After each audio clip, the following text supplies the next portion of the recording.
Já parou para pensar por que obedecemos às leis e ao governo? Será que é só por medo da punição? Ou existe uma razão mais profunda? A filosofia política tem uma resposta fascinante para isso: o contratualismo. A ideia é simples, mas poderosa. A autoridade do Estado não vem de Deus, nem da força bruta, mas de um acordo, um contrato feito por todos nós. Hoje, vamos mergulhar nas mentes de 3 gigantes que moldaram essa ideia: Thomas Hobbes, John Locke e Jean-Jacques Rousseau. Cada um deles imaginou esse contrato de um jeito diferente, e as ideias deles definem o mundo em que vivemos até hoje. Então, se prepara, porque essa viagem filosófica vai mudar a forma como você enxerga o poder e a liberdade. Vamos começar com Thomas Hobbes, que tinha uma visão, digamos, bem pessimista da humanidade. Para ele, antes de qualquer governo, vivíamos no que ele chamou de estado de natureza. E, acredite, não era um paraíso. Imagine um mundo sem regras, sem polícia, sem ninguém para colocar ordem. Hobbes dizia que nessa situação, a vida seria uma guerra de todos contra todos. Por quê?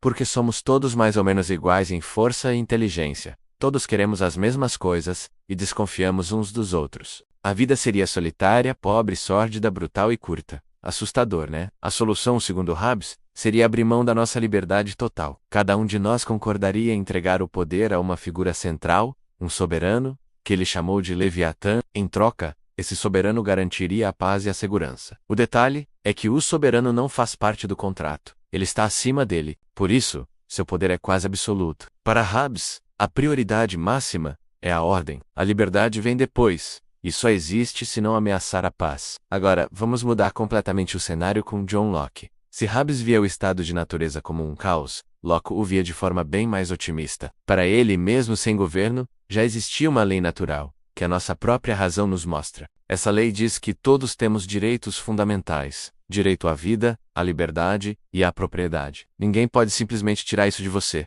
Então, qual o problema? A inconveniência? Sem um juiz neutro, cada um julga em causa própria, o que pode gerar injustiças e conflitos. É para resolver isso que criamos o governo. O contrato social de Locke não é um cheque em branco. Nós entregamos ao governo a autoridade para criar e aplicar leis, mas com uma condição clara: proteger nossos direitos naturais. O poder do governo é limitado e baseado na confiança. Se um governante abusa desse poder e se torna um tirano, ele quebra o contrato. E aí, segundo Locke, o povo tem o direito de resistir e até de derrubar esse governo. É a base do liberalismo. O governo existe para servir ao cidadão, e não o contrário. E então chega Jean-Jacques Rousseau para virar a mesa mais uma vez. Para ele, o problema não era o estado de natureza em si. O homem selvagem, em sua visão, era um ser simples. Bom, movido por instintos básicos, como o amor próprio e a piedade. O que estragou tudo: a sociedade. A criação da propriedade privada gerou desigualdade,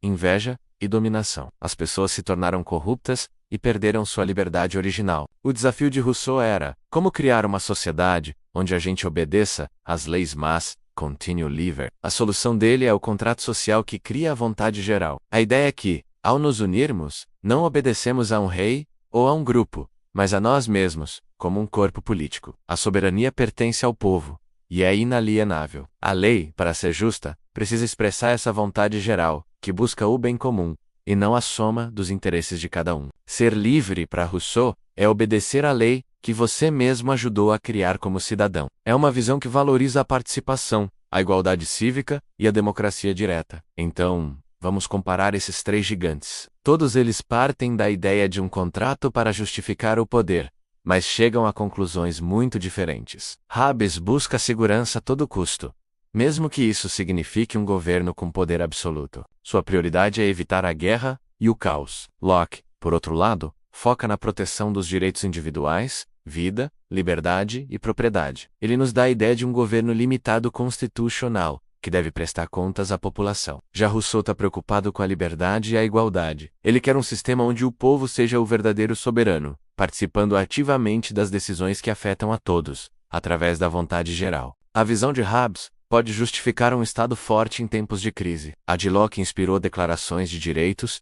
e as democracias liberais modernas. E a de Rousseau alimentou revoluções e o sonho de uma democracia mais participativa e igualitária. Mas claro, essas teorias não são perfeitas. Muita gente critica o contratualismo perguntando: mas quando foi que a gente assinou esse contrato? A resposta é que ele é uma ferramenta de pensamento, uma forma de testar se um governo é legítimo ou não.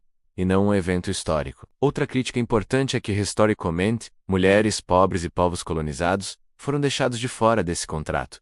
Quem eram os cidadãos com direito a participar? Isso mostra como essas ideias precisam ser constantemente repensadas e ampliadas. Em sociedades complexas como a nossa, cheias de opiniões diferentes, como encontrar uma vontade geral sem oprimir as minorias? E como limitar o poder de um Leviatã para que ele não se torne um tirano? Essas são perguntas que continuamos a debater até hoje, e as respostas que damos definem o tipo de sociedade que construímos. No fim das contas, a beleza do contratualismo está na sua mensagem central.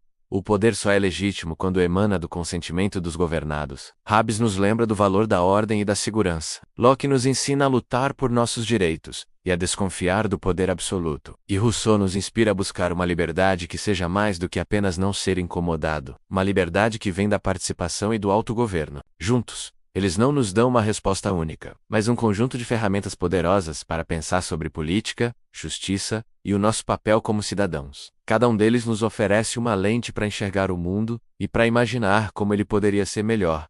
E aí, qual dessas visões faz mais sentido para você? A segurança de Hobbes, os direitos de Locke ou a liberdade de Rousseau? O debate está aberto e é fundamental para a nossa democracia. Se você curtiu essa viagem pelo mundo das ideias, não se esqueça de deixar seu like, se inscrever no canal e ativar o sininho, para não perder os próximos vídeos. Sua participação ajuda muito a gente a continuar produzindo conteúdo de qualidade. Obrigado por assistir, e até a próxima.